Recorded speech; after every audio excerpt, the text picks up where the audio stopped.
Hello dear, तो आइए आपको वर्दी का पावर दिखाते हैं और तैयार ये 2025 में आने वाले संभावित प्रश्नों को करने के लिए। तो आज का आपका पहला प्रश्न है, चंपारण सत्याग्रह किससे संबंधित था। तो चंपारण सत्याग्रह किससे संबंधित था, तो नील की खेती से संबंधित था। साथ में यह भी प्रश्न बन, ठीक है, कैसे लेना है। नेक्स्ट प्रश्न की ओर सबसे पहले चलते हैं।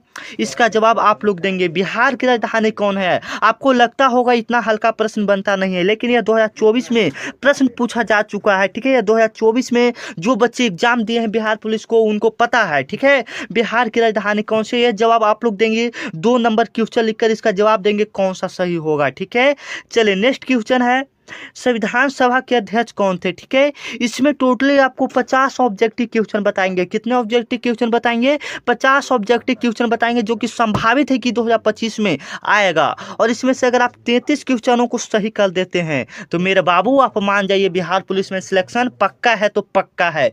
आप लास्ट में कितना सही करते हैं लास्ट में बताइएगा। ठीक है, चलिए यहाँ से साथ चलते हैं और फ्री पीडीएफ कैसे लेना है आपको हम बताते हैं। ठीक है, डिस्क्रिप्शन में व्हाट्सएप ग्रुप का लिंक मिलेगा। ठीक है, आप वहाँ पर जाकर जुड़ जाइएगा। अगर आपको वहाँ पर नहीं मिलता है तो हम अपना खुद का पर्सनल नंबर देंगे, आप उस पर मैसेज करेंगे सर फ्री पीडीएफ भेज दीजिए, तो हम आपको भेज देंगे। ठीक है, सबसे पहले क्लास को पूरा कीजिए। ठीक है, 3-4 क्वेश्चन के बाद आपको हम बताएंगे। ठीक है, संविधान सभा के अध्यक्ष कौन थे। ठीक है, संविधान सभा के अध्यक्ष कौन थे, तो संविधान सभा के अध्यक्ष कौन थे, डॉक्टर राजेंद्र प्रसाद थे। डॉक्टर राजेंद्र प्रसाद थे। ठीक है, साथ में यह भी प्रश्न बनता है कि भारत के प्रथम राष्ट्रपति कौन थे, तो डॉक्टर राजेंद्र प्रसाद थे। आपको ये पता होना चाहिए, सब प्रश्न आपको पता होना चाहिए। और इससे रिलेटेड 1-2 प्रश्न बनना है तो बनना है, संविधान से एक प्रश्न बिहार पुलिस में बनना है तो बनना है, यह मेरा लिख कर गारंटी ले लीजिए। ठीक है ना, इसलिए संविधान से जो भी प्रश्न आपको याद है उसको दोबारा रिवीजन कर लीजिए। जैसे में संविधान बनने में कितना समय लगा, संविधान सभा के अध्यक्ष कौन है। ठीक है, ये सब आप लोग अच्छे से याद कर लीजिएगा। संविधान सभा का पहली बैठक कब हुआ, 1946 ईस्वी में, आप लोग याद रखेंगे। ठीक है ना, तो संविधान सभा के अध्यक्ष कौन थे, डॉक्टर राजेंद्र प्रसाद, यही भारत के पहले राष्ट्रपति थे। पंडित जवाहरलाल नेहरू की बात करेंगे तो भारत के प्रथम प्रधानमंत्री थे। ठीक है, अगर आप चाहते हैं कि हम आपके लिए ऐसे ही क्लास लेकर आए, आप चाहते हैं कि अगर हम आपके लिए ऐसे ही क्लास लेकर आए तो इस वीडियो पर आप लोग कम से कम 500 लाइक करवा दीजिए। ठीक है, क्योंकि आपका एक लाइक, आपका एक सब्सक्राइब आपके परिवार को बनाने में बहुत ही मेहनत करेगा। यह आप लोगों का परिवार है, इससे आपको फायदा होगा। ठीक है, क्योंकि बिहार पुलिस ही नहीं, यहाँ आने वाले सभी एग्जामों की तैयारी सबसे पहले कराई जाती है। ठीक है ना, सभी निचोड़ निचोड़ प्रश्नों को आपको घोल कर पिलाया जाएगा। ठीक है ना, तो चलिए संविधान सभा के अध्यक्ष कौन हो गए हैं, तो डॉक्टर राजेंद्र प्रसाद। पंडित जवाहरलाल नेहरू की बात करेंगे तो भारत के प्रथम प्रधानमंत्री। महात्मा गांधी जी की बात करेंगे तो यह हमारे भारत के, आप लोग समझ ही रहे कितने महान नेता हुए हैं।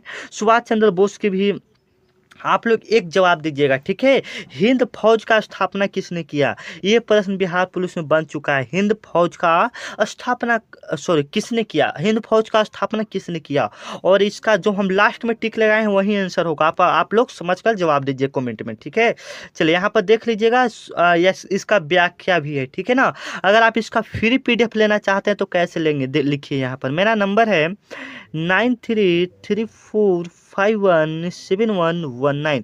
इसको सबसे पहले आप लोग स्क्रीनशॉट लेकर सेव कर लीजिए, क्लास को पूरा कीजिए और लास्ट में बताइए कितना सही करते हैं। उसके बाद इस नंबर पर आपको मैसेज करना है, लास्ट में हम खुद आपको याद दिलवा देंगे। ठीक है ना, तो क्लास को पहले पूरा कीजिए और 50 में कितना सही होता है ये बताइए। पहले कोस्का की खोज किसने की थी, तो कोस्का का खोज किसने किया था, रॉबर्ट हुक ने किया था। कब किया था, 1665 ईस्वी में किया था। मृत कोस्का का खोज किए था। ठीक है, कोस्का का खोज किसने किया था, रॉबर्ट हुक, 1665 ईस्वी में। ठीक है ना, आइंस्टाइन तो E बराबर MC का फॉर्मूला दिया था, E बराबर MC स्क्वायर का सिद्धांत आइंस्टाइन ने दिया था। न्यूटन का भी आप लोग, न्यूटन के तो बारे में आप लोग जान रहे हैं, डार्विन ने भी बहुत सारे दिए थे। ठीक है ना, तो यहाँ पर इसके व्याख्या को थोड़ा हम लोग कर लेते हैं ताकि कुछ आपको एक्स्ट्रा याद हो जाए। ठीक है ना, जैसे व्याख्या में कह रहा है 1665 ईस्वी में रॉबर्ट हुक ने माइक्रोस्कोप से कोशिका की खोज की, जो जीवन की सबसे छोटी इकाई है।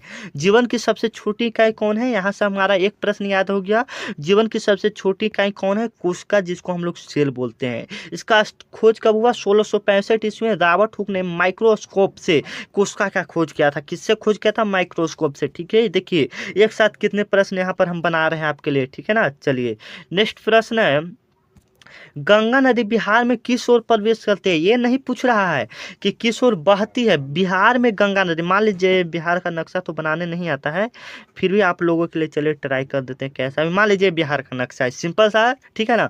इधर से मतलब तो बिहार में गंगा नदी किस ओर प्रवाहित करती है, माने किस ओर प्रवेश करती है, मतलब उत्तर प्रदेश से, देखिए उत्तर प्रदेश से गंगा नदी आती है और बिहार में प्रवेश करती है, तो किस ओर प्रवेश करती है?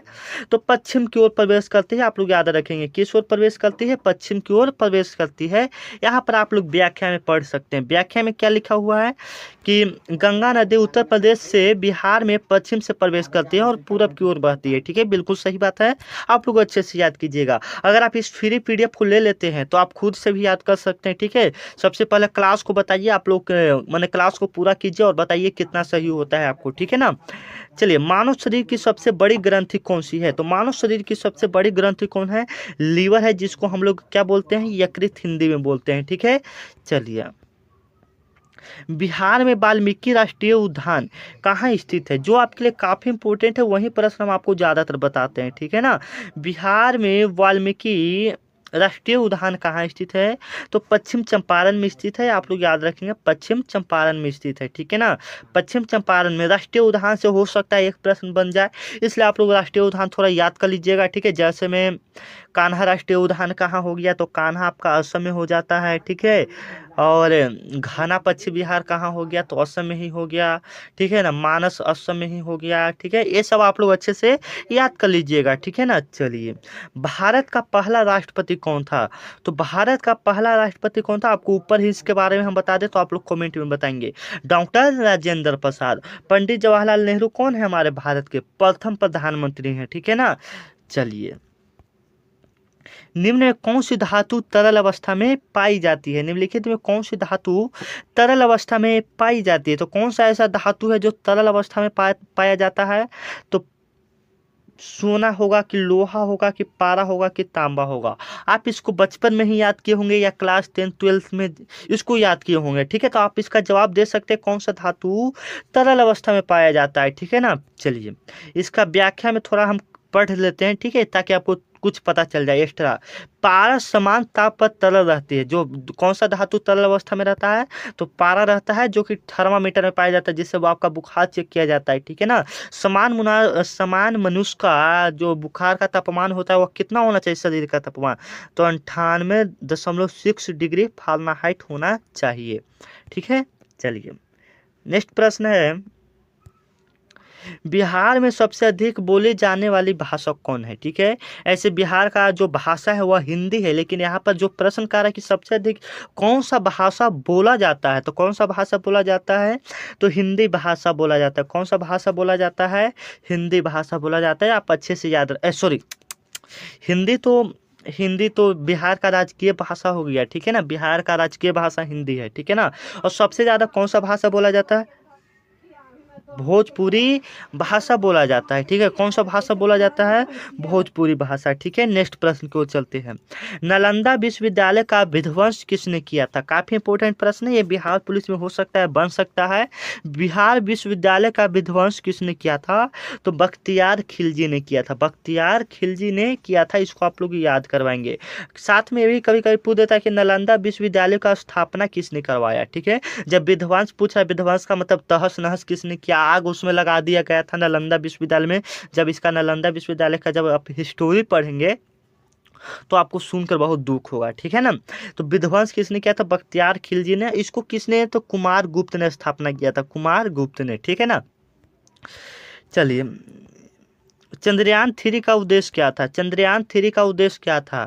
चंद्रयान 3 का उद्देश्य क्या था? लास्ट में आप लोग भी बताएंगे कितना सही हो रहा है। चंद्रयान 3 का मुख्य उद्देश्य क्या था? तो चंद्रमा की सतह पर उतरना था। ठीक है ना। ईश्वर वर्दी को पाना है मेरे लाला। ठीक है ना।